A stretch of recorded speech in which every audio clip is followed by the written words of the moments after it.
Saudi അറേബ്യയിൽ വളരെയധികം trending ആയിക്കൊണ്ടിരിക്കുന്ന Milaf കോളാണ് എൻ്റെ കയ്യിലുള്ളത്. അതോടൊപ്പം തന്നെ 0 ഷുഗർ പെപ്സി ഉണ്ട് കേട്ടോ. ഞാനും ഇത് ടേസ്റ്റ് ചെയ്തിട്ടാണ് ഇരിക്കുന്നത്.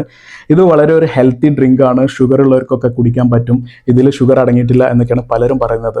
ഇതൊരു ഹെൽത്തി ഡ്രിങ്ക് ആണോ എന്നാണ് ഞാൻ ഈ വീഡിയോയിൽ നോക്കുന്നത്. ഇതിൻ്റെ 100 ml 0% ആണ് ഷുഗർ ഉള്ളത്, 0 കാലറി ആണ്. അതായത് ഇത് 100 ml നമ്മൾ കുടിക്കുമ്പോൾ നമുക്ക് 0 ഷുഗർ ആണ് നമ്മുടെ ശരീരത്തിലേക്ക് പോകുന്നത്. എന്നാൽ ഇത് 240 ml ആണുള്ളത്. 100 ml 39 കിലോ കാലോറി ഉണ്ട്, 100 ml 9 ഗ്രാം കാർബോഹൈഡ്രേറ്റ് ഉണ്ട്. അതായത് ഇതൊരു കുപ്പി കുടിക്കുകയാണെങ്കിൽ ഏകദേശം 100 കിലോ കലോറി നമ്മുടെ ശരീരത്തിലേക്ക് കയറുന്നുണ്ട്.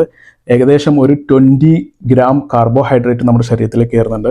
അത് ഷുഗർ ആണ്, അതായത് നാച്ചുറൽ ഷുഗർ ആണ്. ഇതിൽ നോ ആഡഡ് ഷുഗർ എന്നാണ് ഇതിൽ എഴുതിയിരിക്കുന്നത്.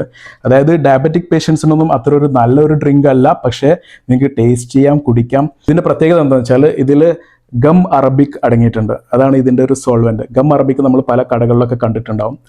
ഇത് പ്ലാന്റ് എക്സ്ട്രാക്റ്റ് ആയിട്ട് വരുന്ന ഒരു തരം ഗമ്മാണ്. ഇതൊരു വാട്ടർ സൊല്യൂബിൾ ആയിട്ടുള്ള ഫൈബർ ആണ്. അതുകൊണ്ട് തന്നെ ഈ ഒരു ഡ്രിങ്കിന് പ്രത്യേക ടേസ്റ്റും അതുപോലെ തന്നെ ഒരു ഫൈബർ കണ്ടന്റും ഇത് കൊടുക്കുന്നുണ്ട്.